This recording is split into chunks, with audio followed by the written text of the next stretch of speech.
Oi, gente. Tudo bom? Tudo bem com vocês? Bom, hoje eu posso dizer que eu tô inaugurando. Inaugurando? Inaugurando. Essa é a minha primeira gravação que eu faço assim em voo solo no meu próprio canal do YouTube. E vou começar a postar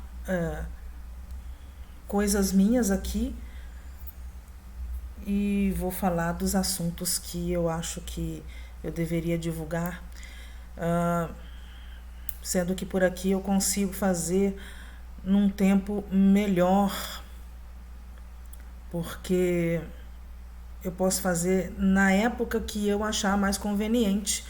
E aí eu mesma monto a minha agenda, né? E aí quem quiser assiste e vai ficar na plataforma, assiste o tempo que quiser, porque eu já consigo fazer live no YouTube. E hoje eu vou falar de uma coisa que eu achei bem interessante. Eu vou fazer essa experiência, eu vou começar a contar experiências com sonhos, porque, ao contrário do que muita gente possa imaginar, sonho é uma coisa que, pelo menos para mim, é uma coisa muito importante, porque sonhos eles acabam revelando coisas que a gente às vezes nem dá atenção, passa despercebido. Às vezes a gente tem uma dúvida, tem um questionamento espiritual, ou não importa de qual forma seja, um problema na nossa vida, que o sonho está lá dando a resposta, o seu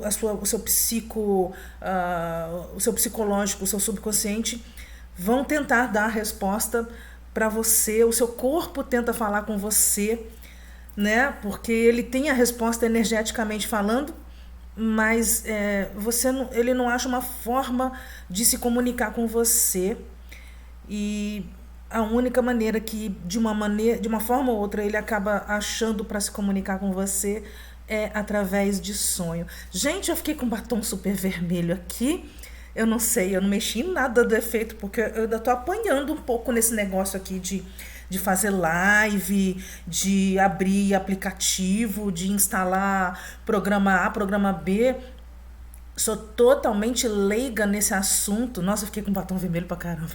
Totalmente leiga nesse assunto porque eu nunca tinha me ligado em fazer esse tipo de coisa, né? Eu sempre fui tímida, pode não parecer, mas sempre fui e nunca imaginei que eu hoje estaria dando lives no YouTube ou em qualquer outra plataforma que fosse, tá? Então, eu vou abrir aqui essa meu primeiro vídeo, que não vai ser ao vivo, eu tô fazendo agora, tô gravando e depois eu vou subir esse vídeo no YouTube. E eu nem sei que nome que eu daria para isso aqui, porque eu vou começar com sonhos mesmo, sei lá. Que eu botaria? Ah, Sessão Sandman, sei lá, não sei, né? Morfeu, o dono, o rei dos sonhos, enfim. É, vamos lá. Por que, que eu resolvi fazer esse vídeo divulgando um sonho? Porque eu acho que ele pode servir como um incentivo para que as pessoas comecem a perceber que o corpo fala com a gente de diversas maneiras. Seja por um arrepio, seja por uma sensação de que algo está estranho no ar, seja até por uma dor, por algo que é diferente no seu corpo, no seu psicológico e você não consegue interpretar aquilo. Eu tenho eu treinei isto e continuo treinando, eu tenho acabei desenvolvendo uma maneira de conseguir lembrar pelo menos boa parte dos meus sonhos. E isso me fez conseguir trazer uma riqueza de detalhes inacreditável às vezes, sabe? A sensação que eu tenho é de que não é sonho, não, porque eu consigo sentir aromas, texturas, personalidades, cores. Eu ouço, eu vejo tudo. E eu tive um sonho muito interessante esses últimos 2 dias atrás. Hoje são 28 de fevereiro de 2026. Eu tive esse sonho há uns 2 dias atrás, dia 26, dia 27, por aí. E como é que foi o sonho? Eu sonhei, porque assim, deixa eu dar uma dica para vocês. Quem não lembra de sonho?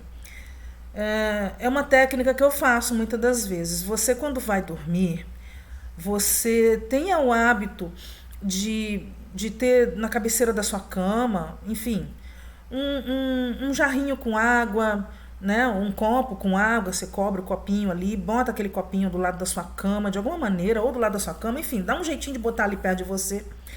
E você, na hora que você começar a sentir sono, você pega esse copo de água e você bebe. Não precisa beber o copo inteiro. Bebe um gole da água e bebe com esse gatilho psicológico.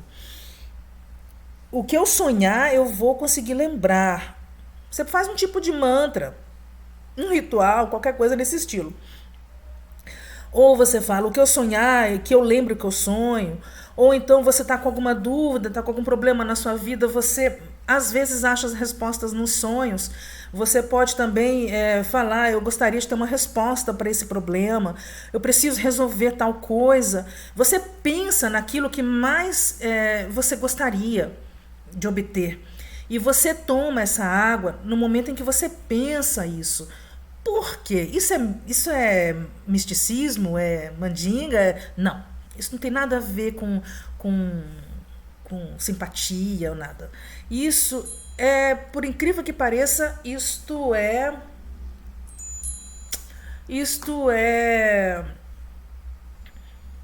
física. Porque a água, ela carrega informações. A água carrega energias. Então, a água que carrega informação e carrega energia, ela vai carregar uma frequência que você emanou nela, desejou, e você inseriu essa informação, desejando uma solução, para dentro do seu organismo. E o seu corpo vai trabalhar aquilo. Não tem o ditado? Sim. Não tem o ditado que fala... Eita, nós, eu acho que eu não gravei. Gravei sim. Não tem o ditado que fala... Vou fazer ao vivo aqui, eu não vou editar, tá?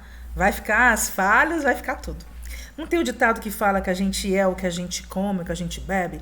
Então, por que você não pode tirar proveito disso? Você pede isto, bebendo a água, desejando esse processo, e de manhã, quando você acordar, eu faço assim, eu não levanto. Assim que eu abro os meus olhos, eu faço uma recapitulação. Isso eu treino, tá? Eu não consegui no começo, não. Nas primeiras vezes. Você faz uma recapitulação do que você sentiu durante a noite. Você pensa aonde o seu espírito, aonde a sua energia pode ter estado. Psicologicamente, naquele momento em que você dormiu suas 8 horas de sono, 6 horas de sono, enfim. Cada um dorme um tanto.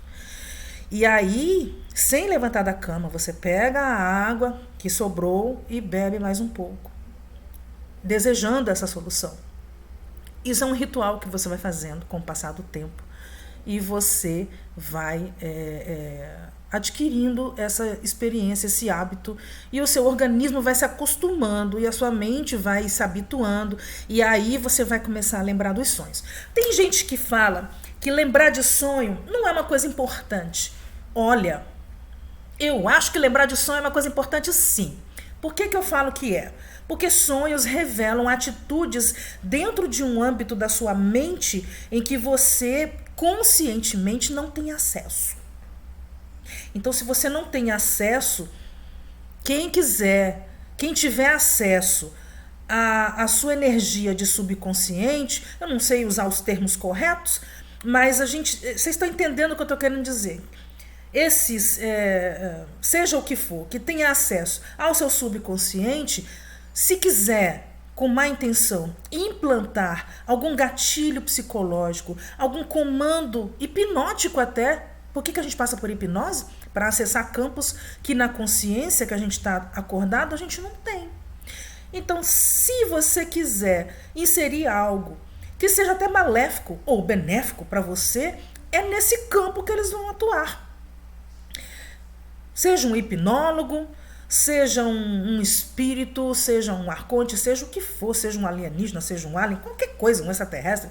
Mas quando ele quer inserir alguma coisa que pode afetar o seu comportamento, que pode afetar a sua forma de pensar e de, consequentemente, agir, é nessa área que ele vai atuar, no profundo do escondido. Então, eu levo a sério os meus sonhos, sim, porque os meus sonhos já me revelaram muitas coisas. Os meus sonhos já me mostraram respostas para qualquer coisa, várias coisas, que depois eu comprovei e era aquilo mesmo, enfim. Vocês já sabem como é que acontece isso. As minhas primeiras lives, deixa eu me apresentar, que antes eu não me apresentei, desculpa, porque eu estou falando com quem já me conhece. Quem não me conhece, eu sou a Débora. Eu nunca tinha dado live em lugar nenhum, nunca tinha aparecido na internet em momento algum. Eu comecei a aparecer na internet através do canal do Flávio Vale, né, nas lives dele. Fiz minha primeira live em 15 de junho de 2024. Eu estou indo já fazer com ele a 7ª live. Estou inaugurando, né, o meu canal no YouTube aqui, porque assim eu consigo mover uma agenda própria, e aí eu faço do jeito que eu tenho vontade, falo dos assuntos que eu acho que são pertinentes para mim, eu estou controlando aqui, então fico mais à vontade.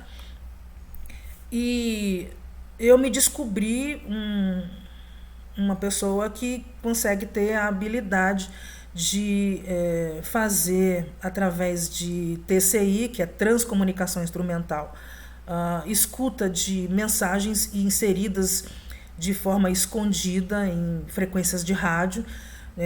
Eu usava Spirit Box, usava EVP, que é fenômeno eletrônico de voz, fenômeno de voz eletrônica, que é gravar puro, sem auxílio nenhum de um aparelho, é como ligar o gravador do WhatsApp. E também eu conseguia achar mensagens interessantes em TCI, que é a transcomunicação instrumental, com a utilidade de aplicativos que auxiliam nesse tipo de processo. E eu fui descobrindo um mundo novo nestas atividades paranormais, podemos dizer assim, e fui trazendo mensagens, né, de descobertas de um mundo totalmente aquém da nossa realidade, escondido. Né? Foi aí que eu descobri que existe o sistema, que existem seres invisíveis, que você pode chamar de extraterrestres, pode chamar de alienígenas, pode chamar de espíritos, pode chamar de arconte, pode chamar do que você quiser. Eles atuam nos bastidores do nosso mundo, que é um mundo totalmente invisível. E aí eu fui descobrindo que essas coisas tinham lógica. Foi a hora que eu comecei a descobrir que existia mensagens que mostravam informações que são escondidas de nós, e isso foi me ajudando a me desenvolver e a descobrir uma série de coisas, né, que são relacionadas à tecnologia, a informações até militares, informações espirituais que atuam com o que é o espírito. Hoje eu tenho noção, né, realmente um pouco melhor do que seja o espírito, do que seja uma centelha ou uma mônada, que as pessoas chamam, eu conheço como centelha. Hoje eu tenho mais condições de diferenciar e compreender esse mundo espiritual, justamente por causa dessas minhas habilidades. Então, hoje eu me intitulo como uma... não tinha um nome para o que eu fazia, porque eu conseguia escutar mensagens em frequências de rádio onde ninguém escuta, entende? Porque é apenas um chiado para a maioria das pessoas, e para mim tem mensagem ali dentro. Eu consigo fazer textos, às vezes gigantescos, com essas traduções. Aos poucos eu vou passando alguma coisa para vocês aqui. E hoje eu posso me intitular, eu mesma me intitulo de intérprete frequencial, porque eu interpreto frequências de rádio, tá? Então, vou deixar um recado aqui, antes de eu começar a falar do meu sonho. Eu fiz uma live privada. Vamos lá, deixa eu tentar compartilhar a tela aqui. Eu fiz uma live, eu tenho uma live para fazer privada no dia 14/3, tá? Essa live aqui, deixa eu ver, deixa eu compartilhar a tela. O véu do esquecimento aqui. Essa live aqui que eu vou fazer no dia 14/3, tá aqui para quem quiser adquirir o ingresso. Eu vou fazer no dia 14/3 às 6h30 da noite, 18h30, no sábado, tá? Vou falar do véu do esquecimento. O que é que eu vou falar do véu do esquecimento? Dentro das minhas experiências, quem quiser acatar, acate, mas dentro das minhas experiências, eu consegui achar uma forma de perceber que o véu do esquecimento é uma espécie de tecnologia que faz com que esse esquecimento que todo mundo reclama que nós temos, que muitos acham que é natural, é, na verdade, uma tecnologia que faz com que ele seja artificial. Eu consegui achar, dentro das minhas experiências, como é que essa tecnologia age na memória de qualquer um que encarne no planeta, tá? Então, dia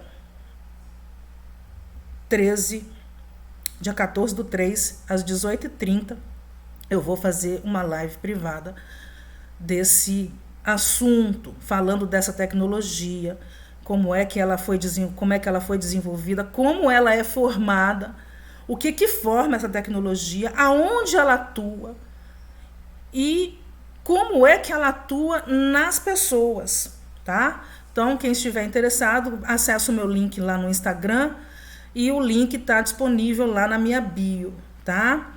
Aqui, deixa eu ver aqui, eu tenho junto com isso, eu também lancei e-books, dando como se fosse uma pílula de conhecimento do cabedal que eu tenho aqui.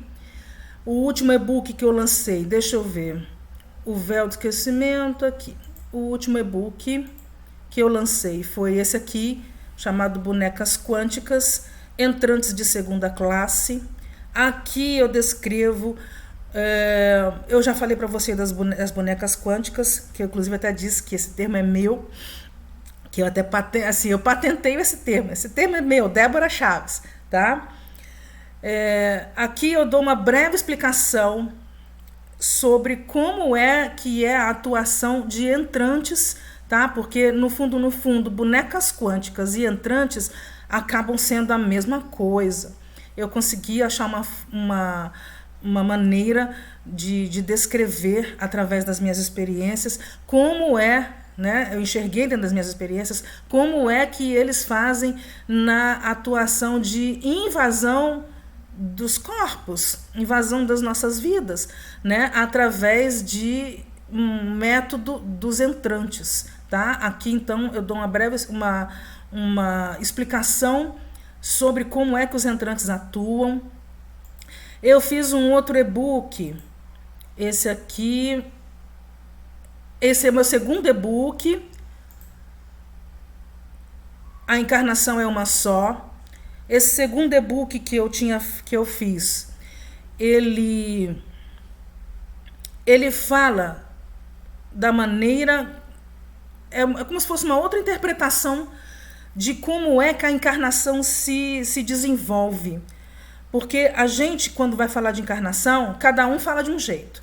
Um fala que é encarnação, o outro fala que é reencarnação, o outro fala que é ressurreição, o outro vem e fala que não é nem encarnação nem ressurreição, é ressuscitação, é o outro que fala que não é nem encarnação, nem ressurreição. Enfim, cada um fala de um jeito e a gente fica nessa confusão. E eu consegui achar uma forma de explicar como é que eu encaro a encarnação. E existem 3 formas de se encarar a encarnação, e ela, na verdade, é uma sequência de eventos que envolve, na verdade, as 3 formas de encarnação, tá? Então, isso aqui eu dou também como meu segundo e-book. E tem o meu primeiro e-book que eu falei, que é este aqui, A Frequência da Servidão. Esse e-book foi o primeiro que eu fiz. Ele nasceu da interpretação que eu fiz sobre a tecnologia do eletromagno. Aqui eu descrevo como é que essa tecnologia do eletromagno ela atua em tudo que está ao nosso redor hoje, e ela domina silenciosamente através de tudo que nos cerca, né? O que muitos chamam hoje de a internet das coisas.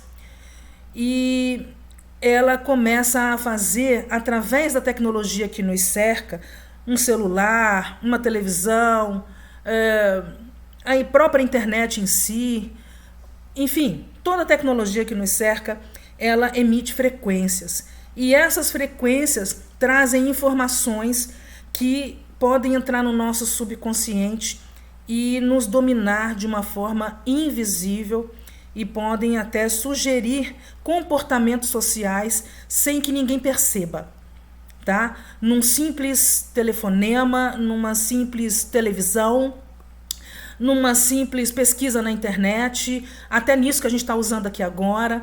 Isso tudo emite frequência, isso tudo emana energia. E energia, ela é moldável e influenciável quando ela encontra um campo, um meio de atuação.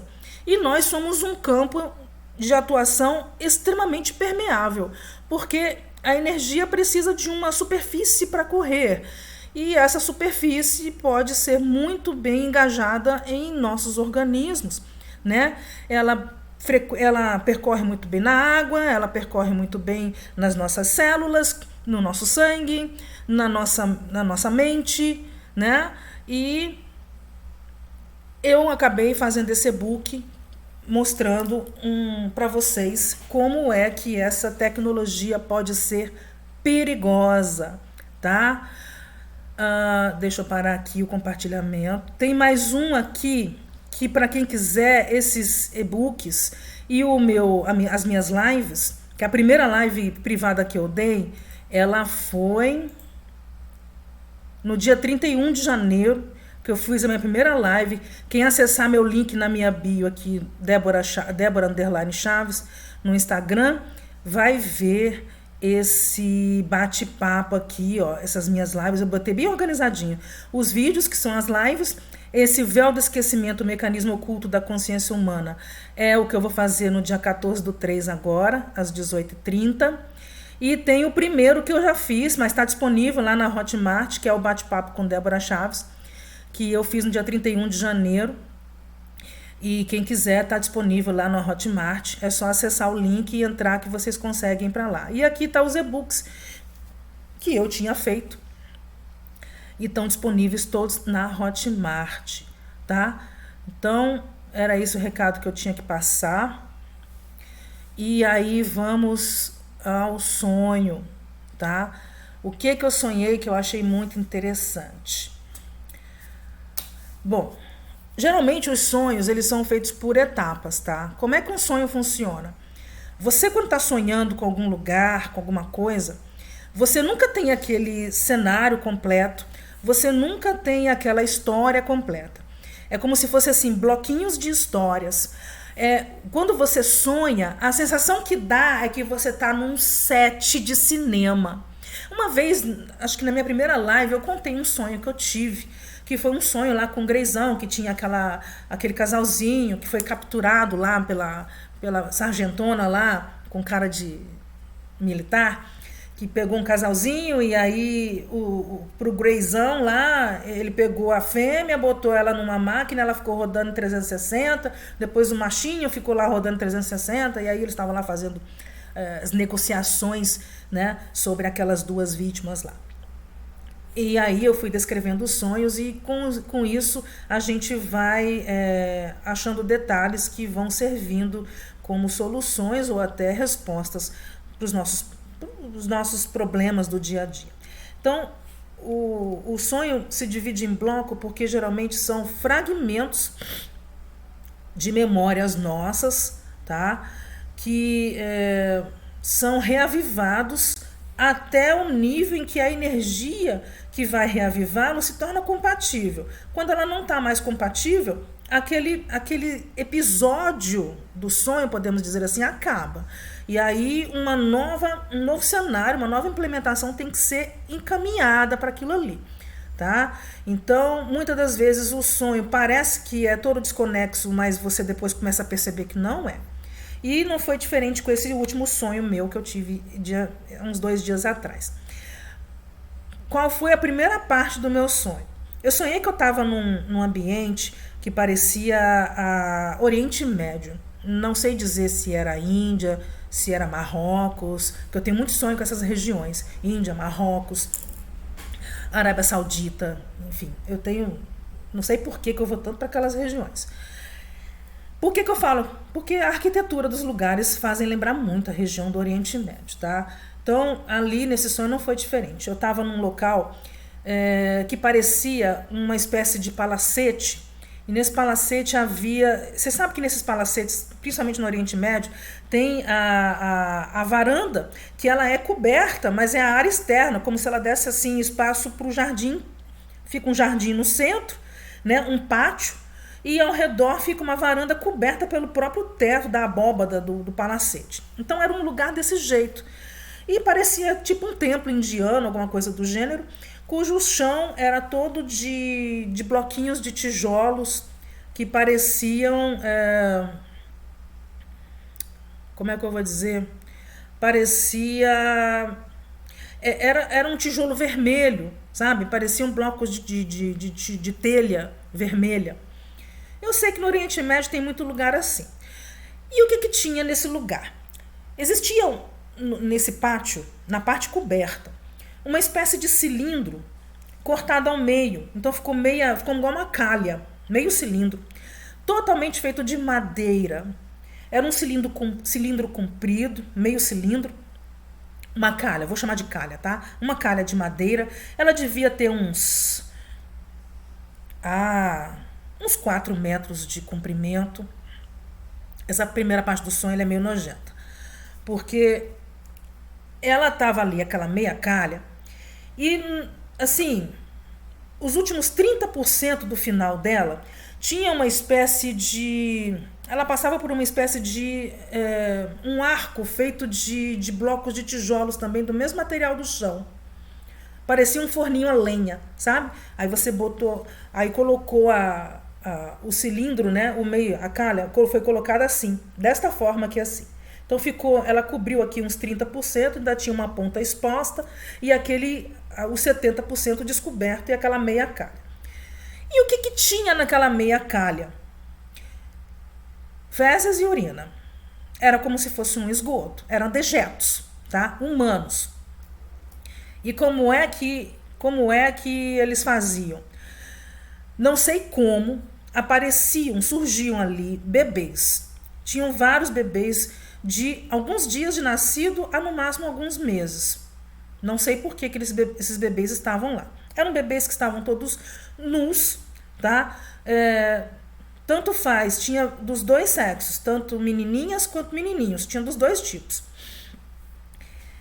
E o que eles estavam fazendo com aqueles bebês? Aqueles bebês estavam ali no início dessa meia calha E eles eram colocados na ponta, aqui assim, nus, e alguma coisa provocava uma espécie de massagem do peito do bebê para baixo, fazendo parecer uma chantala, sabe? Fazia uma massagem no abdômen do bebê, para que o bebê, aí é que eu entendi o porquê que tinha os dejetos ali, para que o bebê liberasse os dejetos naquela meia calha. Então aquela calha estava se enchendo desse material biológico, escatológico, né? Mas tinha uma curiosidade. Como é que estavam fazendo com os bebês?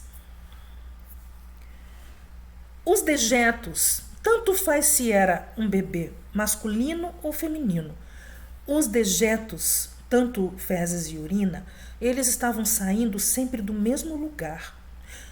Qual é o lugar? Não era nem pela genitália na frente e nem pela parte traseira.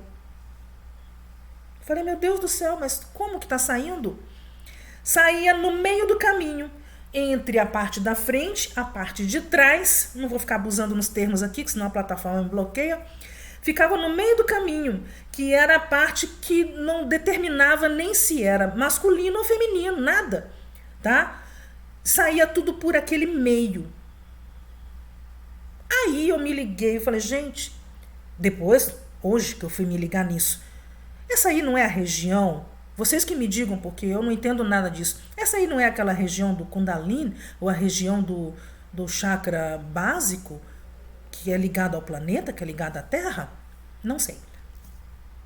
Eu sei que eles ficavam fazendo os movimentos peristálticos no abdômen da criança para ela liberar, né, como se fosse liberar um intestino.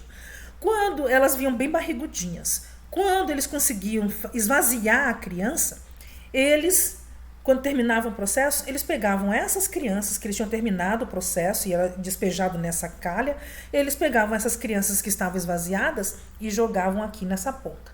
Então, isso aqui, elas iam chegando, eu não sei de onde. Quando terminava de usar uma, ela era levada, jogada para cá, aí vinha outra. E eles estavam fazendo isso como se fosse assim, produção em série. E aqui estava começando a encher dos corpinhos, porque elas estavam de uma maneira inerte, elas não choravam, elas não gritavam de dor, elas não sentiam nada. Simplesmente elas estavam ali apáticas e recebendo aquele comportamento. E aí eu parei, observei aquilo ali e fiquei sem entender nada. Depois que eu vi aquela cena, porque o sonho funciona assim, quando você vê a cena e ela já cumpriu o propósito dela, ou você já capturou tudo que precisava ali, a cena muda. É como se o cenário mudasse. Então o cenário mudou. Quando o cenário mudou, eu fui para é como se eu fosse levada para um outro ambiente. Aí veio a segunda parte do sonho. Essa segunda parte consistia no seguinte. Tinha uma moça com características orientais também, Oriente Médio. Parecia uma família egípcia. Essa moça, ela era uma jovem que devia ter uns 17 anos de idade, por aí, uma moça jovem, tá? Uma adolescente já ficando bem, já virando mulher já. E ela estava na cozinha da casa, lavando louça, fazendo comida, sei lá o que era. Era uma casa com aspectos orientais, como se fosse uma continuação desse palacete, como se fosse a cozinha do palacete, tá? Mas elas vestiam roupas ocidentais, tá? Vestido de algodão normal, não tinha nada de oriental nas roupas, não. A única característica, além da casa, que parecia oriental, eram que elas tinham os cabelos enormes, os cabelos escuros, grossos, parecendo cabelo de indiana, sabe? Até a cintura, assim, fazia aquelas tranças, bem típico de indiana. E aí, essa moça que estava lavando a louça, fazendo a comida dela ali, enfim, arrumando a cozinha, a mãe chegou assim, de repente na cozinha, né? Muito brava com ela, brigando com ela, por quê? Porque ela já tinha sido prometida a casamento com um marido que a família escolheu. Por isso eu comecei a perceber que eram características de Oriente Médio, né? E a moça, ela não queria aquele pretendente que tinham arrumado para ela. Então, o que ela começou a fazer? Ela começou a visitar casas de várias famílias, sair de casa escondido e a visitar casas de várias famílias, porque ela dizia para a mãe assim: eu vou escolher meu pretendente, ninguém vai fazer um pretendente para mim. Eu não quero um marido escolhido por vocês, eu quero um marido escolhido por mim. E aí elas brigavam muito por causa disso, e a mãe não conseguia impedir que a filha saísse escondido para ir procurar um pretendente do gosto dela por entre as famílias daquela região. Aí chegaram duas mulheres nessa cozinha, e essas duas mulheres eram tipo assim, as fofoqueiras do bairro. E essas mulheres estavam chegando, não sabiam de nada, chegaram ali com toda a intimidade, sentaram na mesa ali da cozinha, enquanto isso a menina estava lá lavando louça, mexendo na pia. E aí a mãe cumprimentou-as e elas começaram a fofocar sobre o fato de ter uma pessoa andando nas casas das famílias e tentando achar um pretendente. E que ninguém sabia quem era essa pessoa que ficava andando por entre os bairros ali, as regiões, e procurando um pretendente, que aquilo ali era fora das regras deles. Que alguém tinha que tomar uma providência, fazer alguma coisa, porque não podia se fazer aquilo. E aí a mãe se entreolhou com a moça, né, com a filha dela, porque ninguém sabia que era aquela moça que estava ali, que era ela que estava fazendo isso. E a mãe fazendo de tudo para tentar abafar a situação, abafar o caso, entendeu? E aí elas começaram a tentar desviar o assunto, enfim, e a menina começou a querer dar pitaco na conversa, porque a menina queria escancarar logo a história de vez, falar: sou eu que estou procurando, sou eu que estou indo atrás de um pretendente para mim, enfim, você vê, olha como é que sonho. Mais para frente eu vou tentar interpretar o que significa isso aí. Mas era uma moça que estava muito satisfeita com a vida que tinha ali. E ela queria mudar o estilo de vida dela. Então, depois que eu vi essa informação, depois que eu vi aquilo ali no sonho, eu saí daquele sonho, daquele trecho ali, eu me afastei daquele lugar e aí eu fui para outro cenário. Aí o cenário vai mudando. Você tem que perceber isso, que muitas das vezes o sonho passa tudo dentro do mesmo lugar, mas o cenário do lugar vai mudando, mas uma coisa acaba se contextualizando com a outra. Só depois que você começa a analisar que você percebe que o sonho ele tem uma lógica, sim. Só que é difícil você interpretar. Aí eu fui levada para a parte mais importante do sonho. Qual seria essa parte mais importante? Tanto que foi o nome que eu dei ao sonho, é o sonho da rena. Né? Por que é um sonho da rena? Porque eu fui para um lugar, a maioria dos meus sonhos também, quando não são lugares de Oriente Médio, eu tenho muitos sonhos com lugares que remetem aos anos 50 e os anos 60, tá? Hoje eu sei por que tem muitos sonhos, que eu tenho muitos sonhos que se remetem a lugares que remetem aos anos 50 e 60. Porque espiritualmente, tá? A tecnologia desses seres que nos parasitam, ela estagnou na década de 50, 60. Tá? Então a tecnologia deles parou aí. Você pode começar a perceber que a maioria das coisas que a gente tem hoje em dia são, na verdade, o futuro repetindo o passado. É um celular mais moderno, mas é só mais moderno. São tecnologias que elas começam a modificar com pequenos detalhes que, na verdade, acabam se repetindo. Parece que a gente está num looping tecnológico que não sai muito da mesmice. Tá? Mas esses seres que mais nos parasitam são seres que só conseguiram avançar em tecnologia através do parasitismo em nós até os anos 50, 60. Mas vamos lá.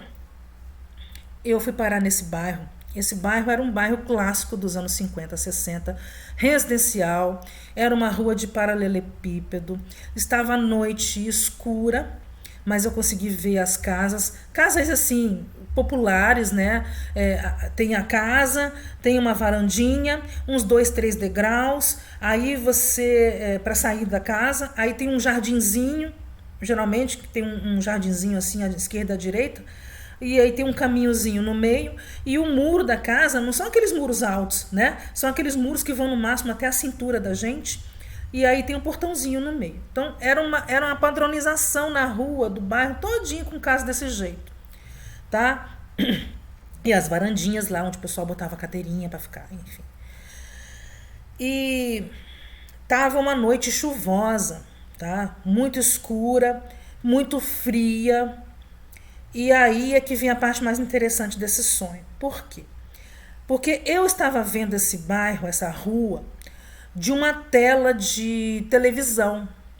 Só que era uma tela de televisão de visão noturna. Então é por isso que eu estava enxergando lá naquele bairro tudo em preto e branco. Tá? E sabe aquela noite de garoa? Uma noite chuvosa, fria e chuvosa? Era uma noite desse aspecto. Lá no próprio lugar era um breu totalmente escuro. Não se enxergava nada, nada. Mas com a câmera de vigilância, que era o lugar onde eu estava numa sala onde tinham várias telas, câmeras de segurança que mostravam os lugares. Mostrou aquele palacete, aí é que eu percebi, mostrou o palacete, onde tinha aquela meia calha, mostrou a casa da moça, onde tinha a cozinha. E é incrível, depois eu fui para esse ambiente que remete a anos 50, 60, que é uma coisa totalmente ocidental, tá? E quem é que estava nessa sala? Que era tipo uma sala com câmeras de vigilância. Era uma equipe de pessoas, todos humanos, tá? Não tinha nada fora do comum nesse aspecto. Era uma equipe de pessoas que estavam vigiando esses lugares através dessas telas de televisão. E aí o que aconteceu? Tinha uma equipe que devia ter, tinha o chefe da equipe e tinha mais 1, 2, 3, eu acho que eram 3 funcionários que estavam lá sentados discutindo sobre o que eles iam fazer, porque eles já estavam de saco cheio de ficar observando aquelas telas sem mais nenhuma ação. Eles já não estavam aguentando mais olhar para o nada, tá? Porque nada acontecia. Aí, de surpresa, chegou o dono de tudo aquilo, tá? Que era o chefão. E aí eles ficaram apavorados, por quê? Porque foi aí que eu percebi que eles estavam fazendo uma coisa muito escondida. Eles estavam vigiando regiões que eram regiões da própria área deles. Área de domínio, foi isso que eu fiquei sabendo. Ali, a área de domínio não tem que ser vigiada por eles mesmos. Aí é que eu percebi que aquilo ali era uma equipe de espionagem, porque era uma equipe que ia nesses lugares escuros, nesses lugares adversos, e eles iam instalar vigilância, tecnologia de vigilância nesses lugares para observar tudo que acontecia lá, quem entrava, quem saía, com quem alguém ia, enfim. Era uma espionagem nessas regiões. E aí o dono que chegou, que eles chamavam de pai, não sei porquê, mas chamavam de pai, esse era o responsável por pagar o salário deles, tá? Então, quando ele entrou esbaforido e olhou para aquela cena, ele chegou para o chefe da equipe e falou assim: como que você tem coragem de vigiar a nossa própria área? Eu nunca imaginei ser traído pela minha própria equipe. Você está espionando a nós mesmos? Ele estava bravo, falou bravo com a equipe. A equipe, ó, rapidinho saiu, ficou só o chefe da equipe. Eles ficaram do outro lado ali no cantinho, para não ficar nas vistas do pai. Por quê? O chefe da equipe estava tentando acalmar, porque o pai chegou muito nervoso, chegou brigando, esbaforido, gritando, brigando, não queria ouvir ninguém. Ele só queria destruir tudo que estava ali, de muita raiva. E aí o chefe da equipe falou: pai, calma, pai. Você tem que entender que o que eu fiz foi para o nosso bem. E ele: para o nosso bem, o caramba! Como é que você espiona a sua própria equipe? Como é que você espiona a nossa própria região? Você tem que espionar a região dos outros, não a nossa. Enfim. E ficaram naquela discussão, naquela briga, até que o pai chegou e falou assim: pois vocês aproveitem os últimos instantes dos seus salários. Aí eu falei: os últimos instantes do seu salário. Foi aí que eu descobri que o salário que esse pai paga para as equipes é um salário de sobrevivência. O que é o salário? Não é salário em dinheiro, é salário em energia. Foi a hora que eu vi no sonho que eles tinham uma espécie de medidor, ou sei lá o que determinava o nível de energia que mantinha eles vivos. E esse salário era a energia que o pai fornecia para eles continuarem vivos. Então, se alguém fosse demitido ali, ele ia viver só o frasquinho, digamos assim, né? O counter de vida que ele tinha ali. Se ele não tivesse aquilo ali reabastecido energeticamente, ele morria. Então, eles entraram em apavoramento, porque se o pai deixasse de abastecê-los com essa energia, que é o salário, eles iam morrer. Porque aí é que eu percebi que realmente aquilo ali era mundo espiritual. E aí o chefe da equipe entrou em desespero, a equipe ficou com os olhos desse tamanho, tipo assim, a gente vai morrer. Olha o que você obrigou a gente a fazer. Ficou todo mundo apavorado. E aí o pai já estava começando a querer desconectar as câmeras, querer quebrar tudo ali, muito raivoso, muito isso, muito aquilo. E o chefe da equipe: peraí, calma pai, tem uma explicação. Vocês não fizeram nada do que eu mandei, vocês têm que procurar por ele, é lá nas outras regiões. Não aqui, ele nunca vai passar aqui. Eu falei: ele nunca vai passar aqui. Aí eu cruzei o braço e falei: eu vou escutar essa conversa. Eu escutando no sonho. Eu vou escutar essa conversa, ver o que está acontecendo. O negócio tá ficando bom. Aí o chefe da equipe: não pai, eu já procurei em tudo quanto é lugar. Ele não passou em mais nenhum lugar. O único lugar que sobrou foi a nossa região. É a nossa área. Eu tive que vigiar a nossa área. Eu tive que colocar vigilância aqui. Não me leva a mal, eu não estou fazendo de propósito. Você está espionando até a gente. Eu falei: eu tô, porque eu tenho que saber aonde ele vai passar. E nessa o pai não perdoou, o pai não quis saber, o pai já estava providenciando: eu vou cortar o salário dele, seu, vou cortar o salário de todo mundo. Estava pegando o telefone para mandar cortar o salário. Até que nessa discussão, o chefe da equipe olhou para o lado, para a tela onde estava o bairro dos anos 50, 60, a área de lá, e ele começou a ver um movimento estranho ali, na calçada. É aí que o sonho fica mais interessante. E o pai: corta o salário, eu vou te passar os códigos, vou te passar as assinaturas de quem você vai cortar o salário, porque já descobri quem é que estava vigiando a gente, bem que eu desconfiava, que não sei o que. E ele lá esbaforido no telefone. E aí o chefe da equipe puxou ele e falou: olha, chefe, olha pai, olha ali. Aí o pai olhou, esbravejando, e olhou para a tela. Quando ele olhou para a tela, junto com o chefe da equipe, ele parou o celular dele, o telefone. Ele parou com o telefone dele na hora, baixou o telefone dele, olhou para aquela tela, junto com o dono, com o chefe da equipe. Ele respirou fundo e falou: eu não acredito. Eu não acredito no que a gente está vendo aqui. E aí o chefe da equipe, junto com o pai, aí a resto da equipe chegou, todo mundo ficou ao redor da tela, com um olho desse tamanho, olhando para a tela. E aí o chefe da equipe: eu falei, pai, eu falei que ele ia aparecer aqui. Eu disse que ele ia aparecer. Eu não fiz de propósito, eu não fiz por maldade, eu não fiz de sacanagem, não. Eu desconfiava que ele fosse aparecer. E aí eu fiquei olhando, falei: o que estão observando? Vamos lá. O que apareceu na calçada do bairro dos anos 50, 60? Uma coisa que eu não tenho a menor ideia porque aconteceu daquele jeito. Apareceu uma rena linda, grande, com aqueles chifres que eles têm, né, galhadinhos, daquele jeito, desenhados. Parece umas árvores, né, que eles têm na cabeça. E aquela rena andando tranquilamente na calçada daquele bairro.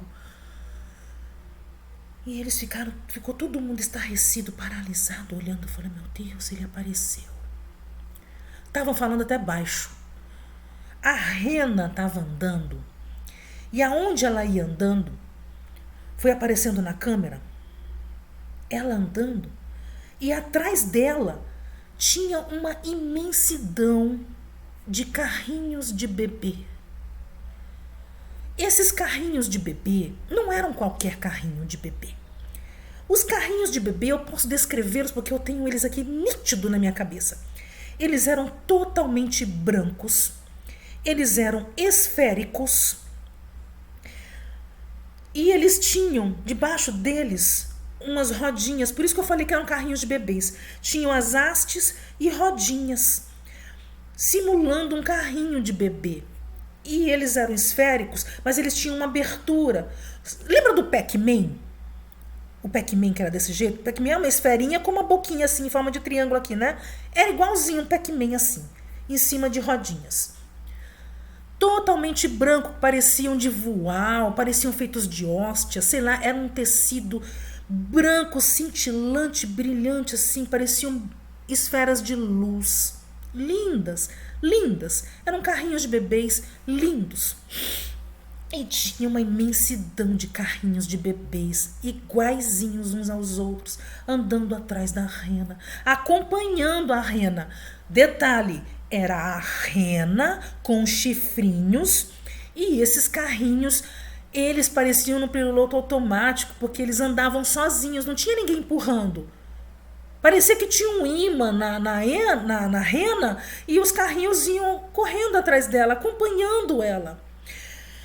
E aí eles ficaram olhando para aquilo, sem acreditar. Foi quando a rena dobrou a esquina, né? Aí a câmera ficou bem assim, visualizando ela, com os carrinhos atrás. E aí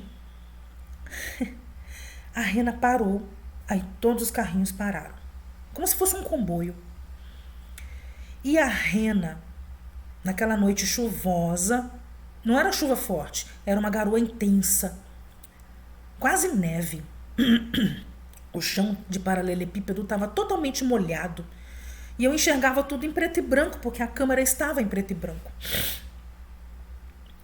A rena parou do lado de uma casa, que eram todas iguais, mas parou na esquina do lado de uma casa, na frente do portãozinho dessa casa. E a rena olhou para a esquerda assim. Fez sei lá, coisa de rena, né? Fez assim, né?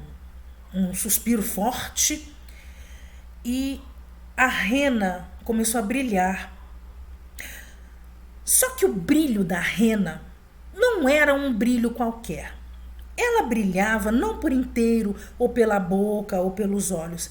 Ela brilhava, ou pelos chifrinhos, né? Ela brilhava na extensão do corpo dela. Foi aí que, quando eu percebi, eu olhei para aquele brilho no corpo dela, era um brilho dourado, como se fosse cor de ouro, luz de sol. E o brilho que tinha no corpo dela era exatamente o desenho das manchas que os cervos têm. Então, rena, que eu saiba, ela não tem essas manchinhas que o cervo tem. Lembra do Bambi, que tem aquelas manchinhas? Ela tinha exatamente aquelas mesmas manchinhas, que acho que quando o cervo é filhotinho, ele tem aquelas manchinhas, né? Quando ele vai crescendo, ele vai perdendo essas manchinhas, que eu acho que é uma camuflagem que os filhotinhos têm para não serem caçados, enfim. Então a rena tinha esse brilho exatamente nas manchas que o cervo, quando filhote, tem. E isso estava na extensão do corpo da rena todinha. E essas manchinhas é que brilharam. Aí ela brilhou intensamente desse jeito. E aí, quando eu olhei, todo mundo, né? A gente olhou, para a casa onde ela estava olhando. Da casa saiu um carrinho de bebê do jeito que eu descrevi, igualzinho aos outros que estavam acompanhando ela. Saiu um carrinho, ele veio flutuando, meio que flutuando, né? Rente ao chão. Saiu como se fosse da sala da casa, a porta se abriu, o carrinho começou a sair, passou pelos 2, 3 degrauzinhos, passou pelo meio do jardim, o portão estava aberto, saiu pelo portão e se juntou aos outros carrinhos de bebê, branquinhos, que tinham quase que um brilho próprio, né? Era um brilho cintilante, um brilho branco, como se fosse uma estrela branca. Perolado. E aí essa rena voltou, o brilho dela desapareceu e ela continuou a jornada dela, continuou andando e aquele comboio de carrinhos atrás dela, os carrinhos de bebê, até que ela chegou num ponto do bairro em que ela e os carrinhos de bebê começaram a ficar coloridos. E quando, é como se tivesse saído da visão noturna, né, que era tudo em preto e branco, e fosse para uma visão colorida. Foi aí que eu realmente percebi a cor dos carrinhos, a cor da rena, a cor da luz que ela tinha emanado, tudo. Aí, quando ela começou a ficar colorida e os carrinhos também, como se ela tivesse mudado o cenário, ela, na verdade, esse cenário não mudou. Esse cenário foi, digamos assim, esmaecendo conforme ela saía. Aí quando terminou de sair o último carrinho, o cenário, a câmera, é como se a câmera tivesse fechado e não aparecia mais imagem nenhuma. Ali ela desapareceu.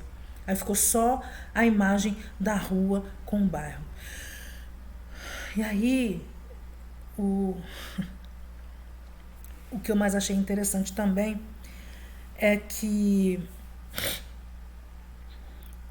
eles começaram a se entreolhar uns com os outros, e o pai olhou para o chefe da equipe e falou assim: eu nunca imaginei que ele fosse passar aqui.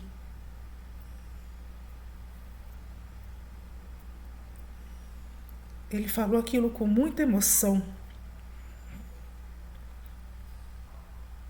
porque eu sentia a emoção de todo mundo no ar. Eles não estavam esperando que fosse passar uma coisa dessas. Eu não sei por que eu me emocionei, mas foi nesse momento que eu me emocionei que eu me vi chegando no meu quarto. No quarto que eu durmo aqui. Eu me vi voltando para minha cama. Que eu durmo, minha cama é debaixo de uma janela. A janela do meu quarto é muito grande. E aí eu deitei na minha cama. Tem a janela, tem 2 cortinas, né? Tem um blackout que fica aberto ali no canto da parede, que minha cama é encostada na parede, pegando a janela toda. E eu tava deitada de lado, com um travesseiro aqui, que eu durmo com vários travesseiros, um travesseiro aqui, um travesseiro na frente. E aí eu não me mexi. Eu só me senti voltando pro meu corpo. E alguma coisa falou assim pra mim: não se mexa, espera um pouco, você precisa. Eu mesma pensei isto, né? E aí eu fiquei esperando naquela posição, deitada de lado assim. E aí eu senti que eu durmo com a janela aberta, porque aqui não tem problema. Eu senti que a minha gatinha, eu tenho vários gatinhos, a Nefertiti, uma siamesa linda que eu tenho, ela entrou pela janela, ela gosta de deitar naquela janela. Mas era por volta de umas, sei lá, estava amanhecendo. Eu vi na minha tela mental a Nefertiti, não, minto, eu senti a energia. A Nefertiti entrou pela janela e eu estranhei, falei, a Nefertiti não é. O máximo que ela fica na parte de, ali no parapeito da janela, né? Ela não vai ficar, ela não entra. Ela sabe que eu não gosto que ela fique entrando ali, ela fica só nos arredores. Ela entrou, ultrapassou a janela e ela deitou nas minhas costas. Bem aqui nessa região entre os braços, que a gente chama de asas, né? Eu acho que é a T6 aqui, essa região aqui da espinha. Que eu estava sentindo muita dor nessa região das minhas costas há alguns dias. Incrível que eu descobri depois que eles me parasitam pelas costas aqui, né? Vira e mexe, eles tentam drenar as minhas energias por esta região das costas, a T6, a T12 e a L5, nessa região da coluna que eles me parasitam. Então, a Nefertiti entrou, foi para as minhas costas, encostou as duas patas nas minhas costas, bem na T6 aqui. E ela ficou ali, colada nas minhas costas, ronronando. E aí eu fui deixando ela fazer isso. Depois, quem entrou foi o Creed. O Creed é o meu gato. É um gato pampa, branco com cinza. Muito fofo, sem vergonha que só. Gato de brinquedo que eu chamo. O Creed entrou. E o Creed, quando tá muito à vontade, ele deita de barriga para cima e fica igual um pachá. E o Creed deitou do meu lado, entre a parede e o travesseiro, na extensão do meu abdômen. Ele deitou ali e ficou nessa posição, com a barriga para cima e as quatro patas assim, relaxado, dormindo e ronronando. E eu deixei aquilo ocorrer. Aí aconteceu outra coisa que eu achei inusitada. Entrou um terceiro gato. Esse era um gato todo preto com detalhes brancos. É um gato que eu tive aqui em casa, eu não prendo meus gatos. Eles vêm, ficam o tempo que eles querem, que eu tenho um quintal grande, eles ficam o tempo que eles querem, quando eles não querem mais, eu não castro, eu não faço nada disso. Quer ir embora, vai. Eu não prendo nada comigo. E o Safronov, botei o nome dele de Safronov. Todos nasceram aqui em casa, esses gatos, tá? O Safronov apareceu. E o Safronov, ele entrou e ele deitou em cima do meu abdômen, que eu abracei ele e fiquei com ele abraçado aqui comigo. E os três gatos ficaram ronronando. Na hora, a gente não tem reação, porque a Nefertiti existe aqui. O Creed existe aqui. Mas o Safronov não mora mais comigo. O Safronov tá vivo, sim. O Safronov adora ficar passeando na casa do vizinho. Ele não gosta de ficar aqui por causa de concorrência. O Creed é macho. A Nefertiti é fêmea. O Safronov é macho. Então o Creed com o Safronov briga. Então o Safronov resolveu sair e ficou o Creed. Territorialismo. Gato tem disso. Principalmente quando entra a época de cio, né? Fica uma brigadeira danada. Então o Safronov não vem mais aqui. Ele vai namorar com as fêmeas dos vizinhos que estão lá. O Safronov apareceu e deitou no meu abdômen. E aí eu fiquei abraçada com ele. O Creed do meu lado, no meu abdômen também. E a Nefertiti nas minhas costas. Os três ficaram ronronando por pelo menos uns 5 minutos.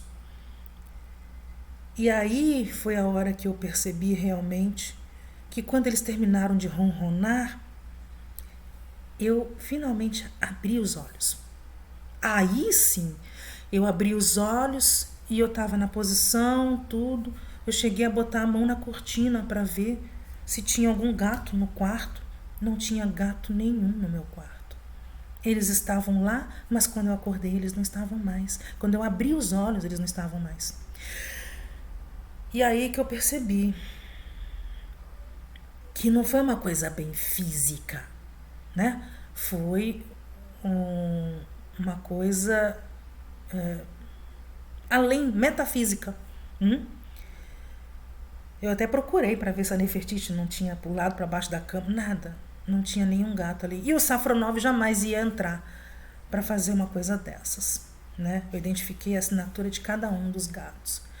Bom, e aí o sonho terminou dessa forma.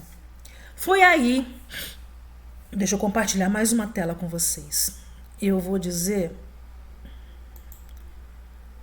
o que eu fiz de pesquisa aqui. Deixa eu ver. Desenho.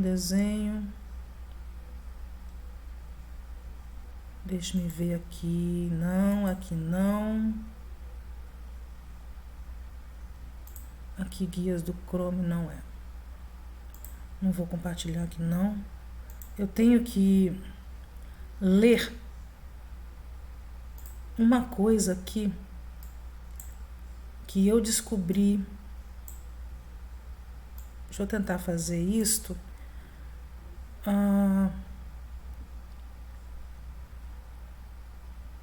Eu tenho que tentar compartilhar. Deixa eu ver se eu consigo.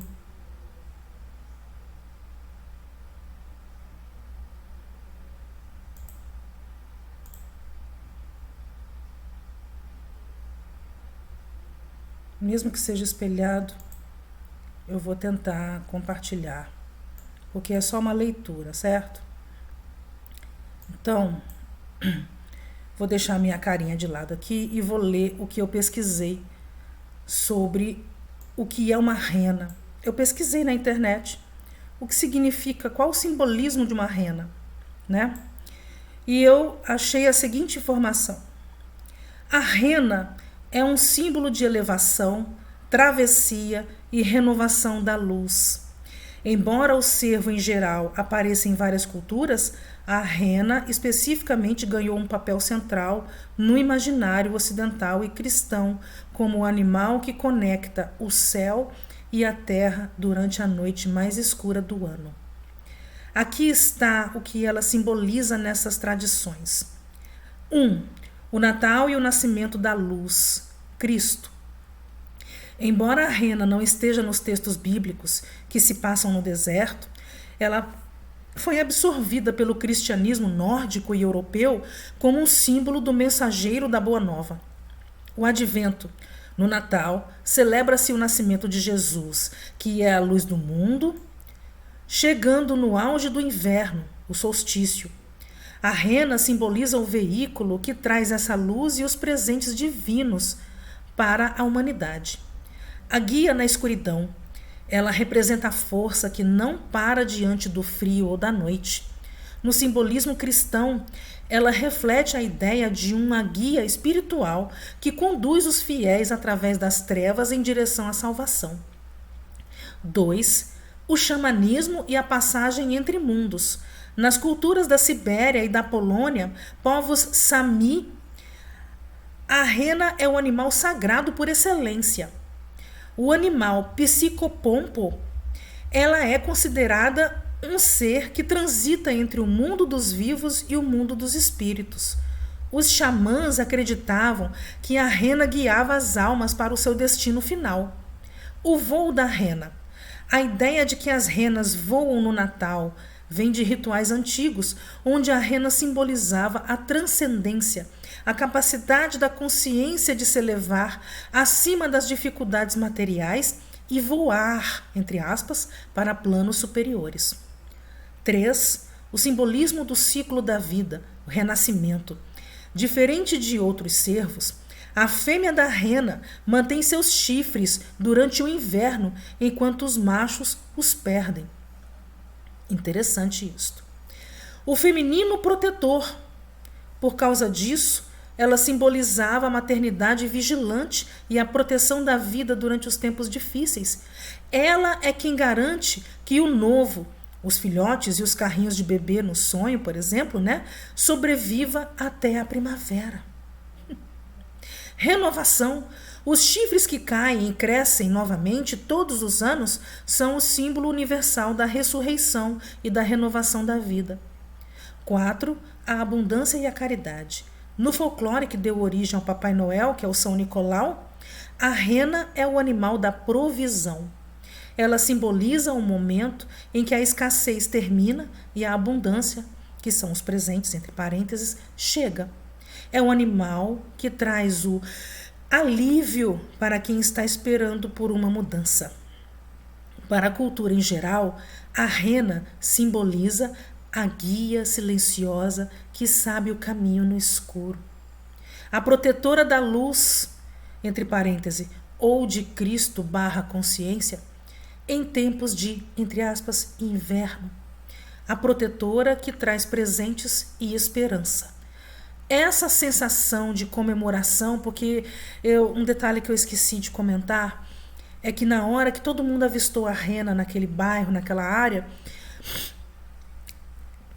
instaurou-se na mente de todos que estavam presentes vivenciando aquilo, instaurou-se uma sensação de calor, uma sensação de bem-estar, uma sensação de paz tão grande que você sente uma alegria de festa. Sabe quando as crianças vão no aniversário de alguém ou quando é uma data comemorativa que todo mundo deixa a briga de lado, deixa tudo de lado, porque o ambiente está impregnado com uma sensação de bem-estar, que você releva tudo? Foi essa sensação que todo mundo teve quando aquela rena passou por aquele bairro, por aquela região. Tá? Então, por isso que acabou tendo essa observação aqui. Essa sensação de comemoração e presente pode ser justamente porque a rena é culturalmente o sinal de que a ajuda e a renovação chegaram. Entendeu? Então, eu queria compartilhar isso com vocês, porque a sensação que eu tive de que eu vi nesse sonho foi, eu vi a primeira etapa daquelas crianças sendo drenadas, né? Eu não sei que tipo de processo que estava acontecendo ali, mas certamente não era um processo benéfico, principalmente para elas. A sensação que eu tive naquela primeira parte do sonho é de que aquelas crianças estavam sendo parasitadas e os parasitas, por não encontrarem uma saída melhor, estavam sendo expurgados delas e colocados naquela meia calha de madeira, né, que parecia um cilindro, e as crianças estavam sendo descartadas para serem recicladas, porque elas não estavam sendo jogadas fora, mas elas estavam sendo tratadas como carcaças de um frigorífico. Entendeu? E o que mais interessava, o que por incrível que pareça, que era mais importante nessa primeira parte do sonho, que eu sentia ali naquela atmosfera, é de que o que era mais importante, por incrível que pareça, ali eram os dejetos que estavam naquele meio cilindro, naquela calha. Aquilo estava sendo tratado como ouro, mas as crianças que eram as hospedeiras daquele produto, podemos dizer assim, elas não estavam sendo bem tratadas, elas estavam sendo descartadas como bonecos, que seriam reutilizados em algum outro momento. Eu senti que aquelas ali iriam para reciclagem, para depois serem reparasitadas. Foi isso que eu senti, a sensação de que estavam expurgando os parasitas por falta de opção, não há mais tempo. Então eles estavam desesperados, expurgando aqueles parasitas, talvez para depois reinseri-los em outros lugares, momentos, enfim. Tá? A parte do meio do sonho daquela moça, talvez fosse uma questão de livre-arbítrio que não era dado. Esse eu ainda estou analisando, porque tem sonhos que eu tive há 5, 6 anos atrás, que hoje é que eu fui acessar uma compreensão, uma resposta daquilo, entendeu? Então, foi dessa forma que eu interpretei esse sonho. Sonhos, eles são uma caixinha de surpresa. Pode não ser nada, mas ao mesmo tempo eu acho que sonho nunca deixa de ser nada. Ele nunca deixa de ser alguma coisa. Sempre tem um significado, sempre tem alguma utilidade, sempre tem alguma mensagem nesse sonho. Qual foi a mensagem que eu imaginei nessa jornada que eu tive todinha, nessa passagem que eu tive toda. Apesar de tudo que a gente está passando, de tudo que a humanidade está passando, principalmente a humanidade, né? Porque nós somos a bola da vez. Apesar de tudo, ainda tem esperança, né? Ainda tem salvação, ainda tem uma renovação da vida. Então, esse foi o significado que eu achei nesse sonho todo. O presente que eu recebi também, desse alívio que eu tive nessas dores aqui nas minhas costas, o privilégio que eu tive, entre aspas, de descobrir qual os lugares principais que estão me parasitando, né? Porque eu sentia há muito tempo muitas dores nas costas dessa forma também, mas a gente despreza porque eu tô com sobrepeso e tem uma série de coisas, você vai relevando. Porque assim, esses seres, eles são, nós somos energeticamente, espiritualmente parasitados. E nós somos parasitados por onde? Nós somos parasitados através dos nossos chakras. Eu chamo os chakras de vórtices, tá? Ou de centros de força. Nós temos, como a maioria diz que é 7 chakras, nós não temos só 7 chakras, nós temos uma quantidade gigantesca de chakras, que na verdade são os vórtices energéticos que nós temos, que são as válvulas de comunicação entre nós, que somos habitantes desse corpo, com o mundo externo, que é onde nós vivemos. Então nós trocamos energia com esse mundo através dos chakras, porque são justamente as portas de entrada e saída do nosso fluxo vital energético. Eles chamam os chakras de portas, tá? Então, muitas das vezes, quando vocês escutarem alguma coisa de vamos abrir a porta tal, às vezes tem gente que tem mediunidade e que de repente vocês escutam dentro da mediunidade de vocês que estão abrindo portas, que estão abrindo portais. Pode ser esses chakras onde eles nos parasitam. E como nós temos zilhões de chakras, de portas, eles podem entrar por qualquer uma delas, né? Tem as principais, mas eles podem se esconder nas outras enquanto eles tentam acessar as principais. Se você tiver, por exemplo, 300 bilhões de chakras, de portas, e você, com a sua consciência, porque quando você tem consciência de que eles estão invadindo você por essas portas de entrada, a sua própria consciência, o seu próprio sistema de defesa biológico, orgânico, ele se encarrega de tentar fechar essas portas para que o parasita não entre mais. Então, a gente tem que ir criando consciência de onde nós vamos sendo parasitados, porque quando você toma essa consciência, você cria um bloqueio e você fecha essas portas. Mas a gente não consegue ter consciência de todas as portas que a gente tem no corpo. Então, se eles verem algumas portas fechadas, eles vão tentar entrar por outras, como já aconteceu comigo, de eu fechar portas, né, de sensação, falar, eu já descobri que estou entrando por esse órgão, estou entrando por aqui, estou entrando por ali. Eu vou fechando com minha consciência, né? Como eu tenho consciência, é igual você ter a porta da sua casa aberta e você vê que tem um buraco na lateral da sua porta e tem um ratinho que entra por aquele buraquinho. Quando você descobre que tem um ratinho entrando por aquele buraquinho, o que você faz? Você vai lá e tapa o buraco. Mas você não parou para analisar que ele agora pode entrar pela janela. Então eles vão tentar entrar de tudo quanto é jeito e você vai fechando essas portas conforme a sua consciência for descobrindo as invasões que eles vão fazendo no nosso organismo. Então, depois que a Nefertiti, o Safronov e o Creed trabalharam nas minhas costas, no meu corpo daquele jeito, nessa manhã que eu tive esse sonho, eu acordei de uma maneira totalmente inusitada, sem dor nenhuma, com muito bem-estar. Eu acordei muito bem, né? Alguma influência isso teve. E esse foi o sonho que eu tive. Achei interessante compartilhar ele com vocês. E a gente vai fazer uma experiência. Vira e mexe eu vou postar vídeos falando dessas minhas experiências, o que eu achar interessante. E quem quiser também, a gente pode tentar, quem sabe, né?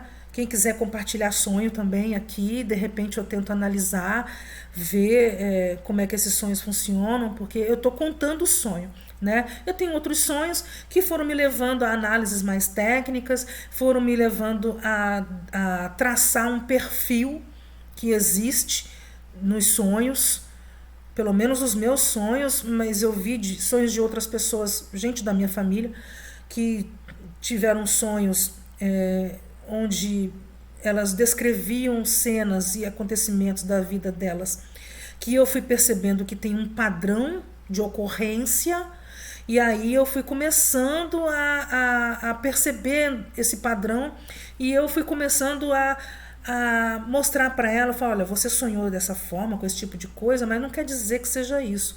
Esse padrão de sonho eu também já tive.